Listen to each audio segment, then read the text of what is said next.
झिलमिल झिलमिल करता हुआ वो रूप अनोखा बनाकर रोशनी से सजा हुआ वो दिव्य नूर फैलाकर मेरे दिव्य नयन देकर किरण जग को करे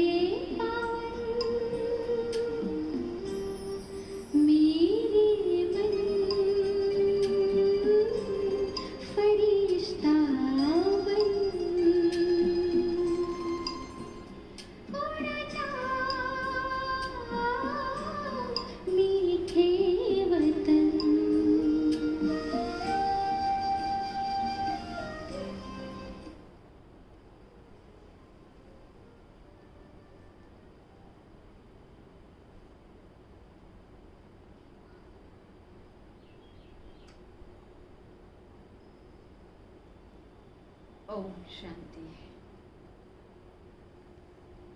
आज 16 जून 2020 के बाप दादा के मधुर महावाक्य सुनेंगे। बाबा बच्चों को आज पहला पाठ पक्का करने को कह रहे हैं कि जब पहला पाठ पक्का होगा, अल्लफ का पाठ पक्का होगा, तो फिर शिव बाबा का अर्थात बे का पाठ भी पक्का हो जाएगा। तुम बच्चों को ये स्मृति रहनी चाहिए कि शिव बाबा बाप हमको पढ़ा रहे हैं। हम आत्मा शिव बाबा शिक्षक से पढ़ाई को पढ़ते हैं। इस स्मृति से खुशी का खजाना जमा होता जाएगा। जितना खजाना जमा होगा उतना दूसरों को भी खुशी दे सकेंगे। बाबा आज ये भी कह रहे हैं कि बच्चों को पुरुषार्थ करना है देही अभिमानी बनने का। जब देही अभिमानी रहते हैं तो बाप की स्मृति स्वतः ही रहती है, और यदि देह अभिमान में आ जाते हैं तो फिर लौकिक संबंधियों की स्मृति वो भी स्वतः ही आ जाती है, क्योंकि वो देह से जुड़े हुए हैं। लेकिन अब देह और देह के संबंधियों से बुद्धि को हटाकर एक बाप में बुद्धि को लगाना है। वर्तमान समय है पुरुषोत्तम संगम युग। तो इस समय तुम्हें बुद्धि में ये पक्का रहे कि हमारी बुद्धि का लगाव इस मृत्यु लोक से नहीं होना चाहिए, क्योंकि इस मृत्यु लोक को तो हमने छोड़ दिया है। हम संगम युग पर आ गए हैं। इसलिए संगम के कारण से सदैव बाप का वर्षा वह याद रहे। बाबा कहते इसी कारण तुम बच्चों पर अब बृहस्पति की दशा भी है। सब दशाओं में श्रेष्ठ दशा होती है बृहस्पति की दशा, जिसमें हर कार्य में सफलता प्राप्त होती है, खुशी बढ़ती है, उन्नति होती है, हेल्थ भी अच्छी रहती है। तो बृहस्पति की दशा बच्चों पर है, क्योंकि वृक्षपति बाप से पढ़ाई पढ़ते हैं। और इसीलिए बाबा ने कहा कि तुम बच्चों की कर्मेंद्रियां भी तुम्हारे वश में हो जाती हैं। ये कर्मेंद्रियों का वश हो जाना समझो बृहस्पति की दशा है। और यदि अभी तक कर्मेंद्रियों की चंचलता है तो बृहस्पति की दशा नहीं है। बृहस्पति की दशा माना स्वर्ग का मालिक बनना। तो मालिक के जो लक्षण होते हैं वह दिखाई दे, तब समझे हम पर बृहस्पति की दशा है। तो सुनेंगे बाबा के मधुर महावाक्यों को। मीठे बच्चे, तुम्हारा पहला पहला सबक है, मैं आत्मा हूँ, शरीर नहीं हूँ। आत्म अभिमानी होकर रहो तो बाप की याद रहेगी। प्रश्न है, तुम बच्चों के पास कौन सा गुप्त खजाना है जो मनुष्यों के पास नहीं है? कौन सा खजाना है बच्चों के पास? तुम्हें भगवान बाप पढ़ाते हैं, उस पढ़ाई की खुशी का गुप्त खजाना तुम्हारे पास है। पढ़ाई और पढ़ाई से गुप्त खुशी। तुम जानते हो हम जो पढ़ रहे हैं भविष्य अमर लोक के लिए, न कि इस मृत्यु लोक के लिए। बाप कहते हैं सवेरे सवेरे उठकर घूमो फिरो, सिर्फ पहला पहला पाठ याद करो तो खुशी का खजाना जमा होता जाएगा। घूमना फिरना मना नहीं है, पर याद से खजानों को जमा करना है। ओम शांति। बाप बच्चों से पूछते हैं, बच्चे आत्म अभिमानी हो बैठे हो? अपने को आत्मा समझ बैठे हो? क्या जवाब देंगे बाबा को कि हाँ बाबा, हम आत्म अभिमानी होकर बैठे हैं। हम आत्माओं को परमात्मा बाप पढ़ा रहे हैं। बच्चों को ये स्मृति आई है कि हम देह नहीं आत्मा हैं। बच्चों को देही अभिमानी बनाने के लिए ही मेहनत करनी पड़ती है। बच्चे आत्म अभिमानी रह नहीं सकते, घड़ी घड़ी देह अभिमान में आ जाते हैं। इसलिए बाबा पूछते हैं, आत्म अभिमानी हो रहते हो? आत्म अभिमानी होंगे तो बाप की याद आएगी। अगर देह अभिमानी होंगे तो फिर लौकिक संबंधी याद आएंगे। तो लौकिक संबंधियों की याद से कोई अविनाशी कमाई जमा तो नहीं होगी। तो पहले पहले ये सबक, ये शब्द याद रखना पड़े कि हम आत्मा हैं। मुझ आत्मा में ही 84 जन्मों का पाठ भरा हुआ है, ये पक्का करना है। आधा कल तुम देह अभिमानी रहे। अभी सिर्फ संगम युग पर बच्चों को आत्म अभिमानी बनाया जाता है। अपने को देह समझने से बाप याद नहीं आएगा। इसलिए पहले पहले ये पाठ पक्का कर लो कि हम आत्मा बेहद बाप के बच्चे हैं। देह के बाप को याद करना वो तो कभी सिखलाया ही नहीं जाता, और बिना सिखलाए ही देह के पिता को तो याद करते ही रहते हैं। अब बाप कहते हैं मुझ पारलौकिक बाप को याद करो, आत्म अभिमानी बनो। देह अभिमानी बनने से देह के संबंध याद आएंगे। अपने को आत्मा समझ और बाप को याद करो, यही मेहनत है। ये कौन समझा रहा है? कौन कह रहा है अपने आप को आत्मा समझो, बाप को याद करो? हम आत्माओं का बाप हमको समझा रहे हैं, जिनको सब याद करते हैं और कहते हैं बाबा आओ, आकर दुख से लिबरेट करो। बच्चे जानते हैं कि इस पढ़ाई से हम भविष्य के लिए ऊंच पद पाते हैं। ईश्वरीय पढ़ाई को पढ़ करके ही हम ऊंच पद पाते हैं। अभी तुम पुरुषोत्तम संगम युग पर हो। इस मृत्यु लोक में अब बिल्कुल रहना नहीं है।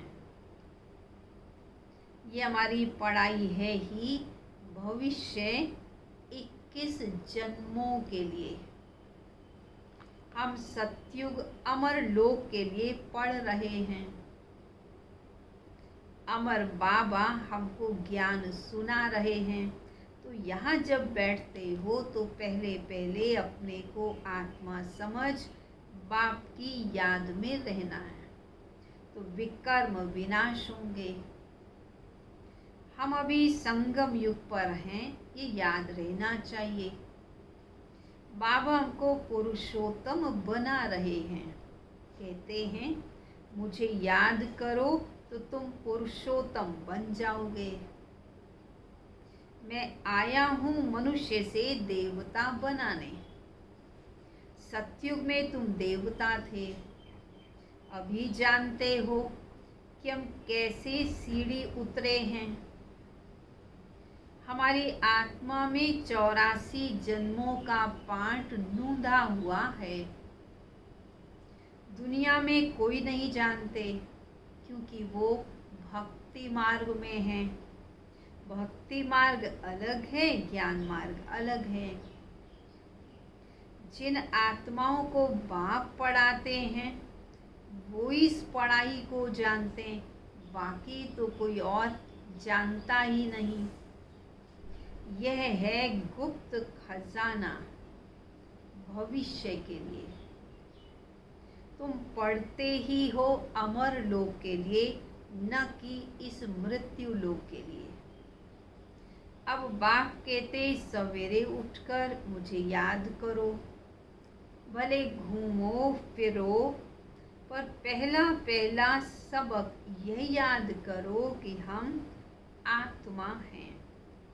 हमारा रूहानी बाबा हमको पढ़ाते हैं। ये दुख की दुनिया अब बदलनी है। सतयुग है सुख की दुनिया। यह है रूहानी स्पिरिचुअल नॉलेज। बाप ज्ञान का सागर नॉलेज देते हैं। वह है देही का बाप, आत्मा का बाप। बाकी तो सभी देह के ही संबंधी हैं। अब देह के सब संबंध तोड़ एक से जोड़ना है। गाते भी हैं मेरा तो एक, दूसरा ना कोई। हम एक बाप को ही याद करते हैं, देह को भी याद नहीं करते। ये पुरानी देह तो छोड़नी है। ये भी तुमको ज्ञान मिलता है। ये शरीर कैसे छोड़ना है। याद करते करते इस पुराने शरीर से ममत्व मिटाते मिटाते इसे छोड़ देना है। इसलिए बाबा कहते बच्चे देही अभिमानी बनो, अपने अंदर घोटते रहो। बाप बीज और झाड़ को याद करना है, बाबा को याद करना है, बीज को याद करना है और कल्प वृक्ष को, झाड़ को याद करना है। इस झाड़ का, इस कल्प वृक्ष का बीज शिव बाबा वृक्षपति है। शास्त्रों में भी ये कल्प वृक्ष का वृत्तांत है। ये भी बच्चे जानते हैं कि हमको ज्ञान सागर बाप पढ़ाते हैं, कोई मनुष्य नहीं पढ़ाते। ये पक्का कर लेना है, पढ़ना तो है ना। सतयुग में भी देहधारी पढ़ाते हैं, वह यहाँ पर तो तुम्हें कोई देहधारी नहीं पढ़ाते।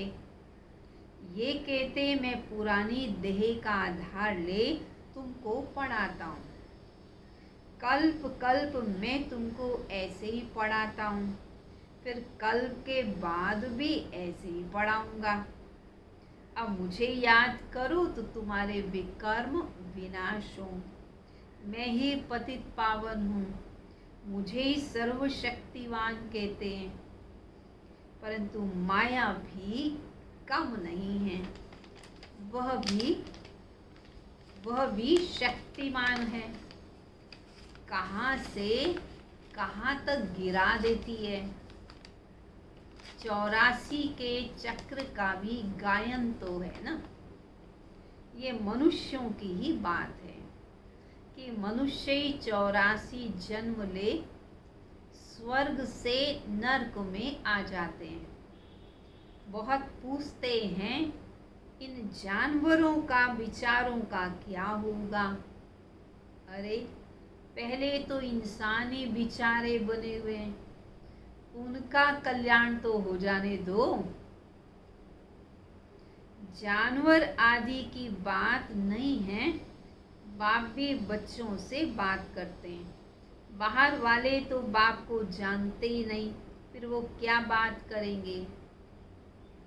कोई कहेंगे हम बाबा से मिलना चाहते हैं, अब जानते तो कुछ है नहीं, बैठकर उल्टे प्रश्न पूछेंगे। वह तो बच्चे ही प्रश्नों के उत्तर दे दें। 7 दिन का कोर्स करने के बाद पूरा समझें तब बाबा से मिलने आए। ये हमारा बेहद का बाप है। जो पुराने भक्त हैं, जिन्होंने बहुत भक्ति की हुई है, उनकी बुद्धि में तो ज्ञान की सब बातें सेट हो जाती हैं। भक्ति कम की होगी तो ज्ञान भी बुद्धि में कम बैठेगा। तुम हो सबसे जास्ती पुराने भक्त। गाया भी जाता भगवान भक्ति का फल देने आते हैं, परंतु किसी को यह थोड़ी पता है ज्ञान मार्ग और भक्ति मार्ग बिल्कुल ही अलग है। सारी दुनिया भक्ति मार्ग में, कोटों में कोई आकर ये पढ़ते हैं। समझानी तो बहुत मीठी है। 84 जन्मों के चक्र को मनुष्य ही तो जानेंगे ना। तुम पहले कुछ नहीं जानते थे, शिव बाबा को भी नहीं जानते थे। शिव बाबा के मंदिरों में जाते थे, ढेर के ढेर मंदिर भी हैं। शिव की पूजा भी करते थे, जल भी चढ़ाते थे, नमः भी करते थे, पर क्यों पूजते हैं, क्यों जल चढ़ाते हैं, ये अर्थ कुछ भी पता नहीं था। अब लक्ष्मी नारायण की भी पूजा क्यों करते थे, वो कहाँ चले गए ये भी पता नहीं। शिव बाबा पर दूध फल जल आदि चढ़ाते हैं। वास्तव में बाबा कहते जल समान तुम शीतल बन जाओ, दूध समान पवित्र बन जाओ, और जो अक चढ़ाते हैं तो अक के समान जो कड़वापन है वह भी अर्पित कर दो, तो शिव बाबा प्रसन्न हो जाएंगे। अब लक्ष्मी नारायण की हम पहले पूजा करते थे, परंतु वो लक्ष्मी नारायण कहाँ चले गए ये कुछ पता ही नहीं। हमें क्या पता लगा कि हम ही मनुष्य से देवता बने थे, हम ही नर नारायण के रूप में थे, नारी लक्ष्मी के रूप में थी। ये सृष्टि ही स्वर्ग थी, परंतु पुनर्जन्म लेते लेते आत्मा सतो प्रधान से तमो प्रधान बन गई। इसलिए फिर हम पूजा करने लगे, और थे हम पूज्य लेकिन हम बन गए पुजारी। तो ये हमारे ही 84 जन्मों की कहानी है। तो बाबा कहते अब पुरुषार्थ करो फिर से पूज्य बनने का। भारतवासी ही हैं जो अपने पूज्य को बिल्कुल जानते ही नहीं। क्रिश्चियंस जानते हैं क्राइस्ट कब आए, कैसे आकर स्थापना की। शिव बाबा को कोई भी जानते नहीं। पतित पावन भी शिव को ही कहते हैं, वही ऊंच से ऊंच हैं। उनकी सबसे जास्ती सेवा भी करते हैं। सबसे ज़्यादा मंदिर भी शिव के बनाते हैं। सर्व का सदगति दाता है ना। तुमको देखो कैसे पढ़ाते हैं। बाप को बुलाते भी हैं कि आकर हमें पावन बनाओ। मंदिर में कितनी पूजा करते हैं, कितनी धूमधाम से सब करते हैं, खर्चा भी बहुत करते हैं। श्रीनाथ के मंदिर में देखो, फिर जगन्नाथ के मंदिर में जाके देखो। श्रीनाथ का मंदिर वो स्वर्ग के देवताओं का यादगार दिखा दिया। आलीशान मंदिर है। घी के, देसी घी के पकवान बनते हैं, देसी घी के कुएं हैं वहाँ पर। देवताओं की ड्रेसेस बनती रहती हैं, हर रोज़ नई ड्रेस पहनाई जाती है। और जगन्नाथ के मंदिर में उन्हीं देवी देवताओं को प्रसाद चढ़ाते हैं, केवल चावल का, बस। तो एक तरफ दिखाया है कि हम पूज्य थे, पवित्र थे, तो धनवान थे। लेकिन धीरे धीरे आत्मा व धनवान से भी गरीब बन गई, पवित्र से अपवित्र बन गई, सतो प्रधान से तमो प्रधान बन गई, तो नीचे आते गए। तो दोनों रूपों की पूजा दिखाई गई है तो दोनों एक ही। जगन्नाथ के पास चावल का हांडा चढ़ाते हैं, श्रीनाथ के पास तो बहुत माल बनाते हैं। फर्क क्यों है? कारण होना चाहिए ना। अब श्रीनाथ को भी काला, जगन्नाथ को भी काला बना देते, कारण तो कुछ समझते ही नहीं है। क्या कारण है कि वही पवित्र आत्मा थी, गोरी थी, और वही फिर काली बन गई। जगतनाथ लक्ष्मी नारायण को ही कहते हैं, राधे कृष्ण को नहीं। राधे कृष्ण और लक्ष्मी नारायण का आपस में क्या संबंध है, ये भी लोगों को मालूम नहीं है। किसी को ये मालूम नहीं कि राधे कृष्ण बचपन का नाम है और बड़े होने के बाद यही लक्ष्मी नारायण कहलाते हैं। फिर वही जब प्रवृत्ति में रहते हैं, एक साथ रहते भी पवित्र रहते हैं, तो उन्हीं को विष्णु चतुर्भुज भी कह दिया जाता है। अभी तुम बच्चों को मालूम पड़ा है कि हम पूज्य देवता थे, फिर पुजारी बने, चक्कर लगाया। अभी फिर देवता बनने के लिए हम पढ़ते हैं। ये कोई मनुष्य नहीं पढ़ाते, देवता बनने के लिए पढ़ते हैं हम बच्चे, पर हमें कोई मनुष्य नहीं पढ़ाते, भगवान वाच्य है, भगवान पढ़ाते हैं। ज्ञान सागर भी भगवान को कहा जाता है। यहाँ तो भक्ति के सागर बहुत हैं, जो पतित पावन ज्ञान सागर बाप को याद करते हैं। तुम पतित बने, फिर पावन भी जरूर बनना है। ये है ही पतित दुनिया, ये स्वर्ग नहीं है।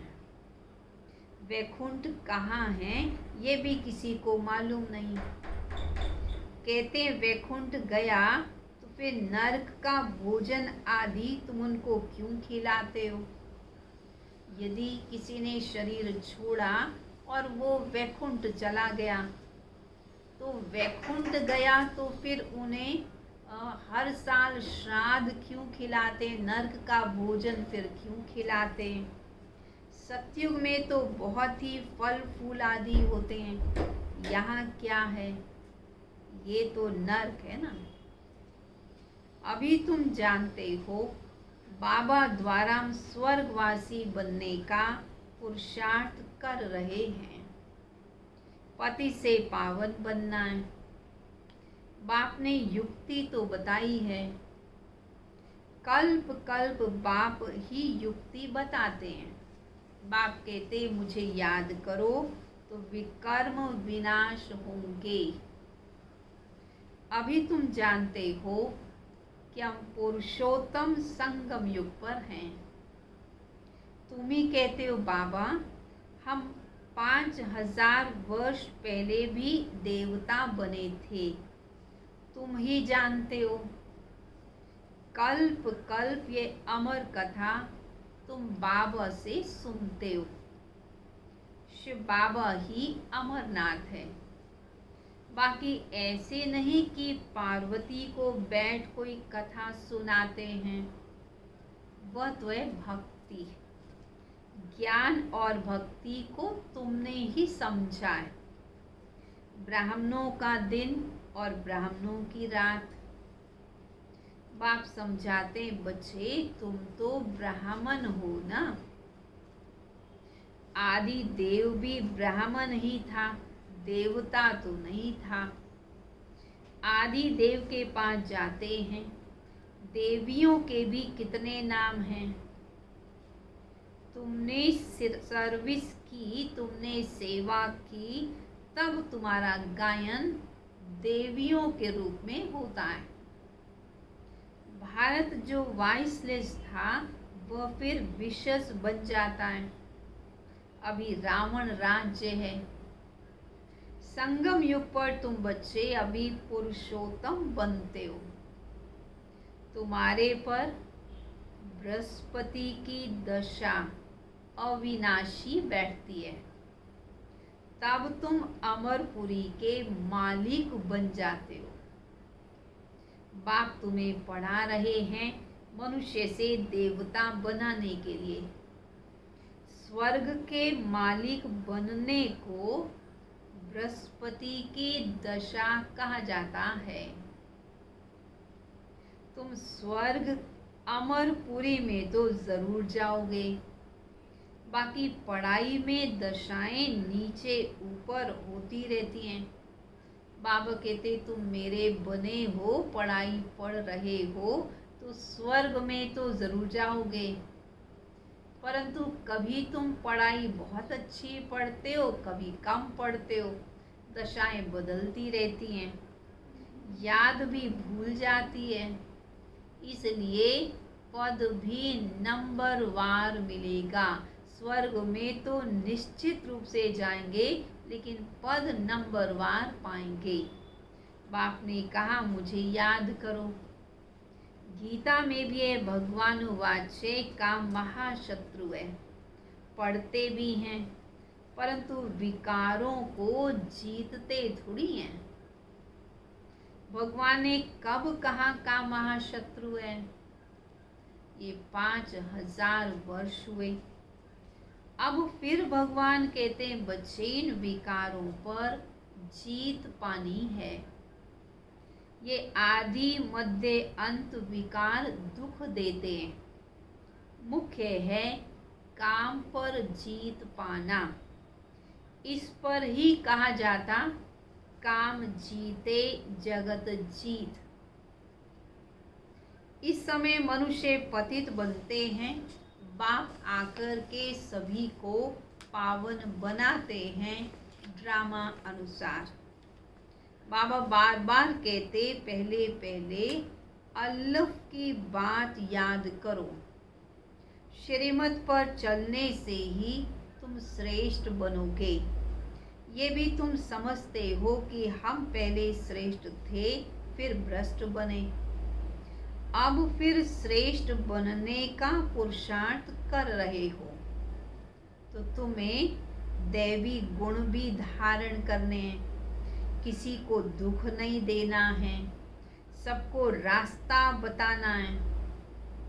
बाप कहते मुझे याद करो तो पाप कट जाएं। पतित पावन तुम मुझे ही कहते हो ना। ये किसी को भी पता नहीं कि पतित पावन कैसे आकर पावन बनाते हैं। कल पहले भी बाप ने कहा था माँ में कम याद करो। ये योग अग्नि है जिससे पाप दग्ध होते हैं। खाद निकलने से आत्मा पवित्र बन जाती है। खाद सोने में ही डालते हैं, फिर जेवर भी वैसा ही बन जाता है।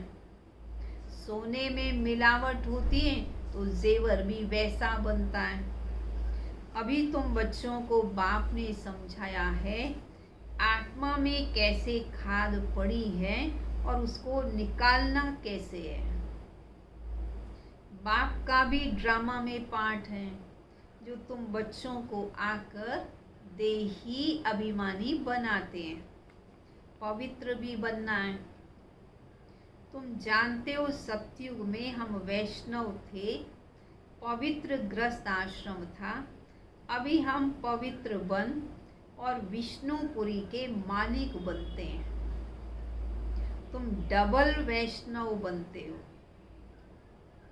सच्चे सच्चे वैष्णव तुम हो। शुद्ध शाकाहारी भोजन भी खाते हो और ब्रह्मचारी भी रहते हो तो डबल वैष्णव बनते हो। वह है विकारी वैष्णव धर्म के, तुम हो निर्विकारी वैष्णव धर्म के। अभी एक तो बाप को याद करते हो और नॉलेज जो बाप में है वो तुम धारण करते हो। तुम राजाओं का राजा बनते हो। वो राजाएं बनते हैं अल्पकाल एक जन्म के लिए। तुम्हारी राजाई है 21 पीढ़ी अर्थात फुल एज पास करते हो। यहाँ तो अकाले मृत्यु भी हो जाती है, वहाँ तो तुम काल पर जीत पा लेते हो। कभी भी मृत्यु का खौफ नहीं रहता है। समय जब होता है तो समझते हैं अब ये पुरानी खाल छोड़ नई लेनी है। शरीर छोड़ने से पूर्व साक्षात्कार हो जाता है। शरीर छोड़ने की भी खुशी होती है। खुशी के बाजे बजते रहते हैं। तमो प्रधान शरीर को छोड़ सतो प्रधान शरीर लेना तो खुशी की ही बात है ना। वहाँ 150 वर्ष आयु एवरेज रहती है। यहाँ तो अकाले मृत्यु होती रहती है क्योंकि भोगी हैं। जिन बच्चों का योग यथार्थ है उनकी सर्व कर्मेंद्रियां योग बल से वश हो जाएंगी। योग में पूरा रहने से कर्मेंद्रियां शीतल हो जाती हैं। सतयुग में तुमको कोई भी कर्मेंद्री धोखा नहीं देती। कभी ऐसे नहीं कहेंगे कि कर्मेंद्रियां वश में नहीं हैं। तुम बहुत ऊंच से ऊंच पद पाते हो।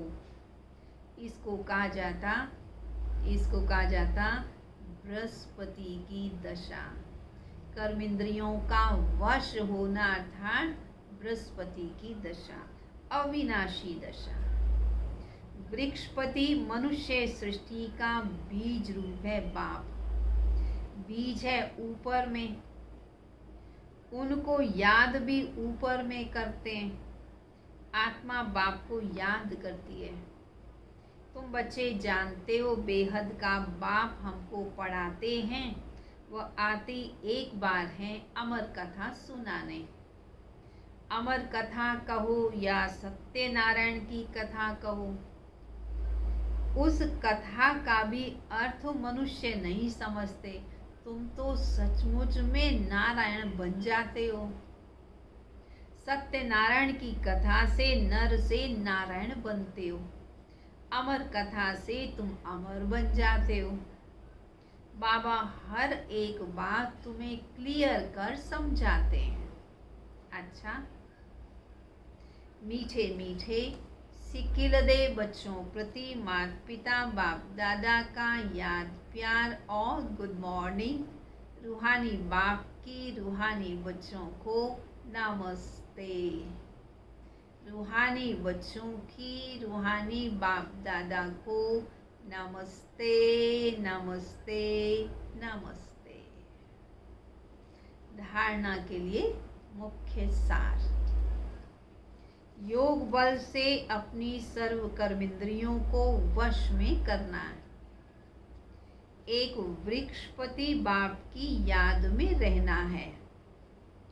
सच्चा वैष्णव अर्थात पवित्र बनना है।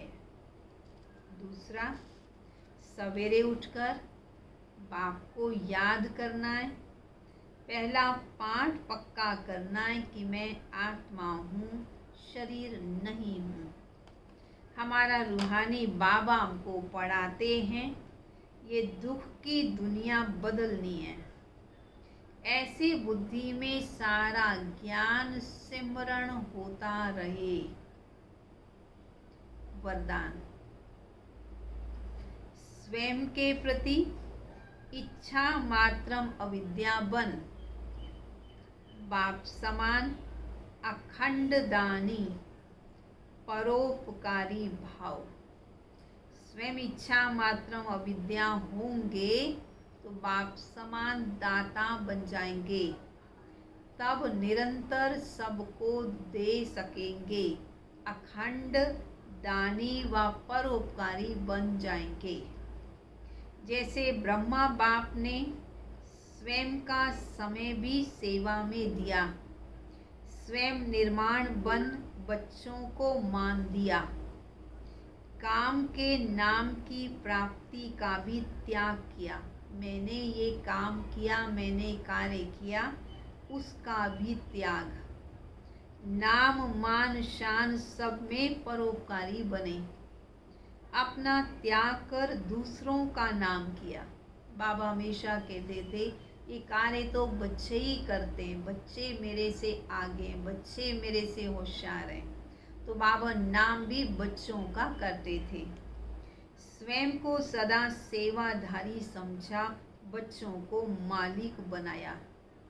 स्वयं का सुख बच्चों के सुख में ही समझा।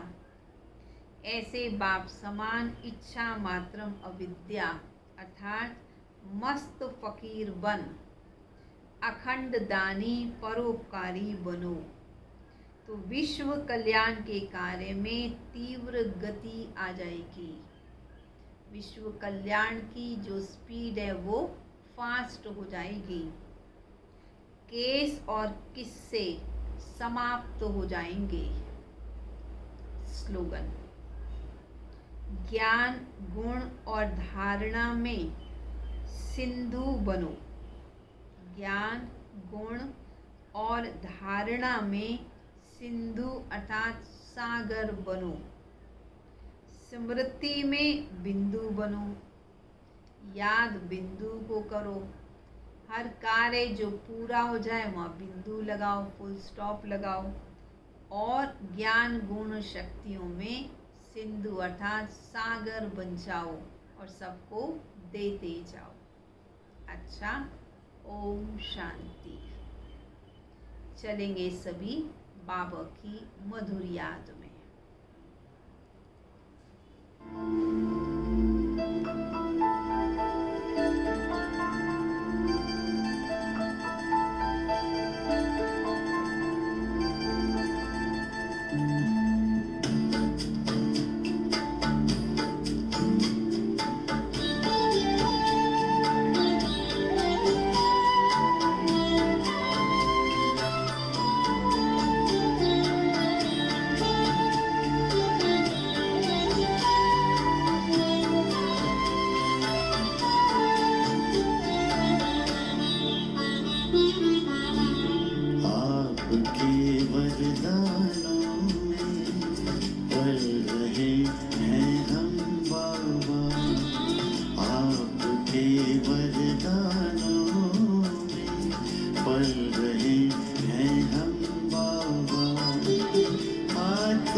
के सपनों का संसार है, दीप बन आशाओं के जल रहे हैं हम बाबा, दीप बन आशाओं के जल रहे हैं हम बाबा, हाथ देकर हाथ में चल रहे हैं हम बाबा, आपके वरदानों में पल रहे हैं हम बाबा, आपके वरदानों में पल